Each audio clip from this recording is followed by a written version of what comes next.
Bit of a dilemma. What do we do? Need to improve the amount of footfall coming into the shop. Have you got an answer, Boo? No? Thanks. No, I don't need kisses, I need an answer.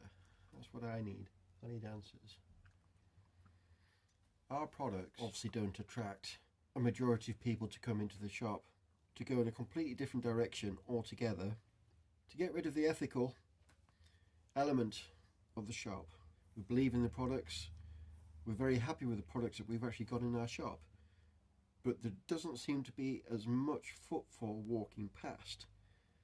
For us, the timing's wrong, and we need to actually do something about it very, very quickly. And I mean quickly, within the next probably 2 to 3 weeks. We cannot keep on going through trading days where we don't actually take any money. To break even in the shop is very, very low, and we're not even achieving that. So what do we do? My view on it is that we need to actually change direction completely and go for more of consumable products. We can still have the ethical theme going on, but tailor it more to a range of jams and pickles made by a specific company. I won't mention them here just yet. A unique brand that you probably don't find every shelf on your supermarkets, and that's what we're aiming for. Something completely different.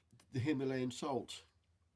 Now, a lot of people remark about the Himalayan salt lamps that we have and ask us about the properties. They are a mid-priced item, and when I say mid-priced, they're in the region of around about between 20 and 40, maybe even 50 pounds. Yeah, she's had enough. I think she's too warm.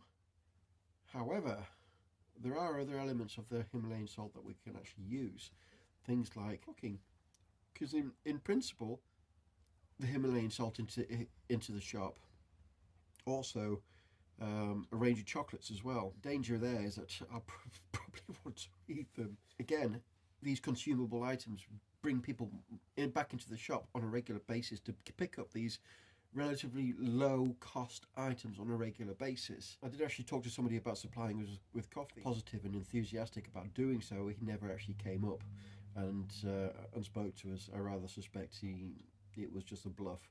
I'd rather people say to you, no, I'm not interested, and rather than waste your time. I spoke to him on a number of occasions over probably about a 4 to 6 week period, and all he ended up doing was wasting my time and wasting his time, which is incredibly annoying. So coffee, again, is a consumable item. Get particular fair trade coffees in. Teas as well. I'm quite keen on actually supplying or providing a range of teas in here. I'm not talking about your mainstream. We don't want that. We want people to come into our shop looking for this unique, bespoke item that they can't get anywhere else, or would find difficult to get anywhere else. Things need to change. Another big decision that we need to make as well is whether or not we go back out onto the festival fields. It's probably our greatest source of income.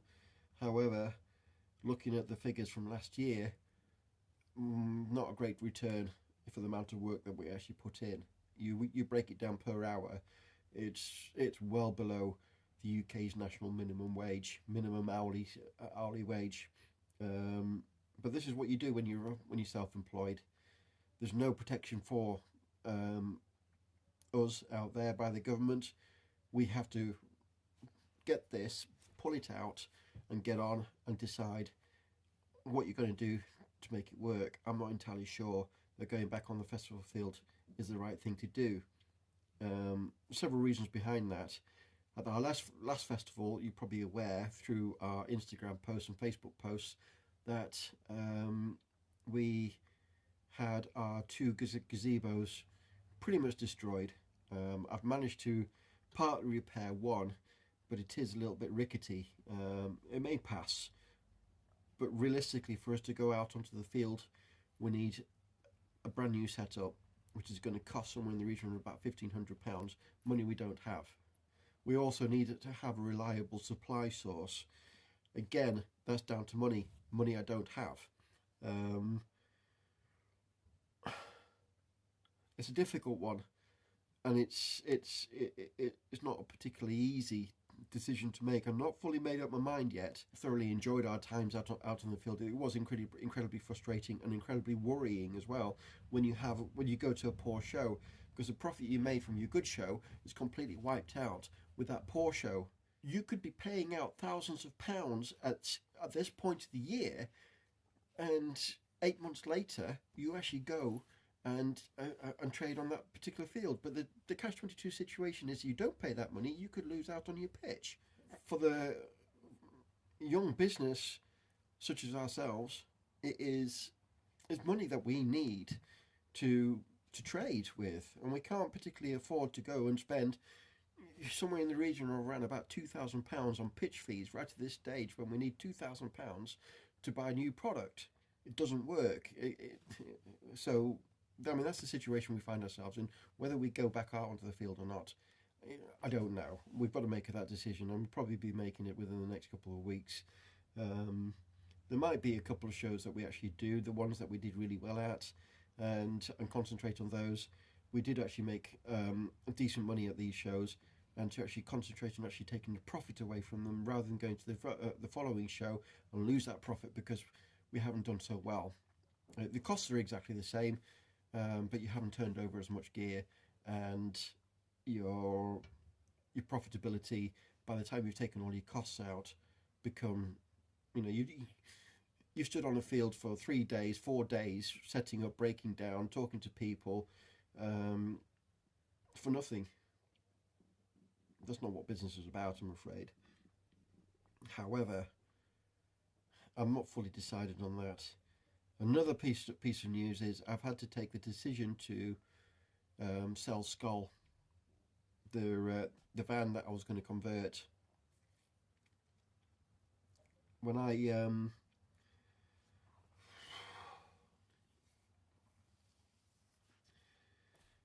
was listing the van on eBay today,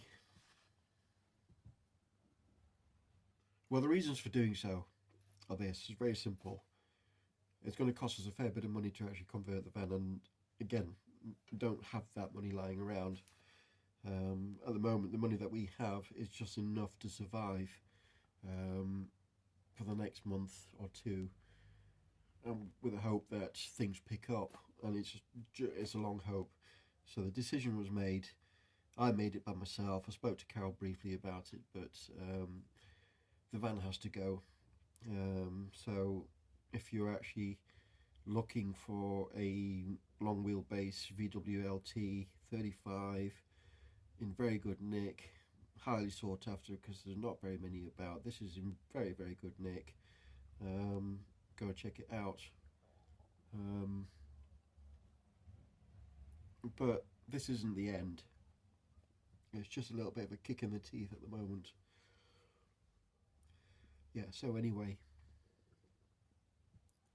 these are the things that are happening with Two Wolves at the moment. Big changes. The thing is, I need to react.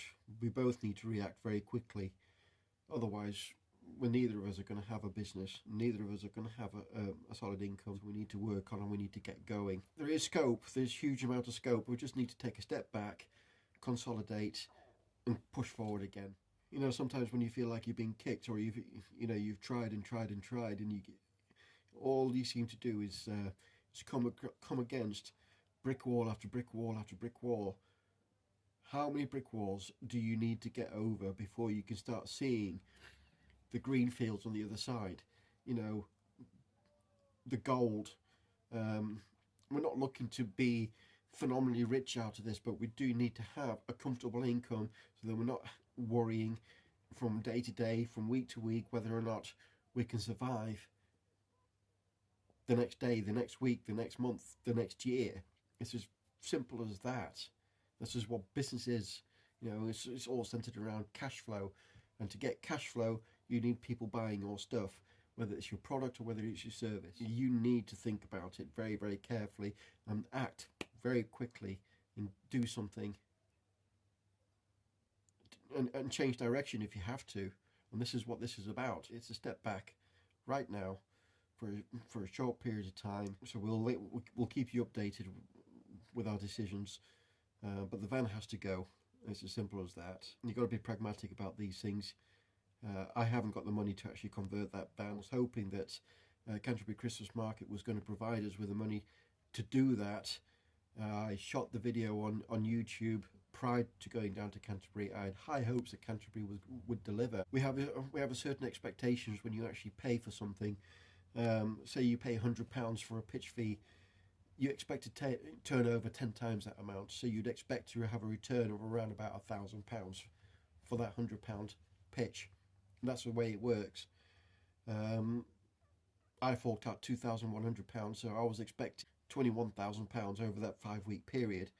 Now that isn't a big ask, but considering it was a new market, I set my expectations at below 5 times that amount, which was somewhere in the region of around about £10,000. You didn't even get anywhere near half that. So you can see I did 5 weeks work for nothing. I was about to swear there. You give up your time. This is rule number 1. You give up your time, you spent it. You cannot have that time back. Time has moved on. You've moved on with that. You do not get that time back. I cannot expect to say, well, okay, well, I spent £2,100. I spent 5.5 weeks down in Canterbury. Your time is spent. That time is gone. Don't get it right. You don't get a second chance at it. But what you can do with money is that once you spent it, you can go out and earn some more. That isn't the problem. We're given this for a very good reason. If you stand still, everything's going to pass you by. You've got to think on your feet. How are you going to get over this particular obstacle that comes in your way? How do you deal with that? Right at the moment, we're not actually having the cash flow. We haven't had the cash flow through the shop for pretty much right from word go. You don't expect that in the first year, but you certainly don't expect to be making the kind of loss that you are doing. So we need to change tack, go in a different direction, set your sail, go with the wind, not against it. What do people want? People want consumables that don't cost the earth, that they can come back for time and time and time again. That little bit of luxury that will cheer them up in this time of doom, gloom, uncertainty. It's winter, it's dark nights. And that's my thoughts on the matter, and I'm going to leave it there. So I'm sorry for ranting, but I felt I needed to share that with you all. Till next time, see you soon.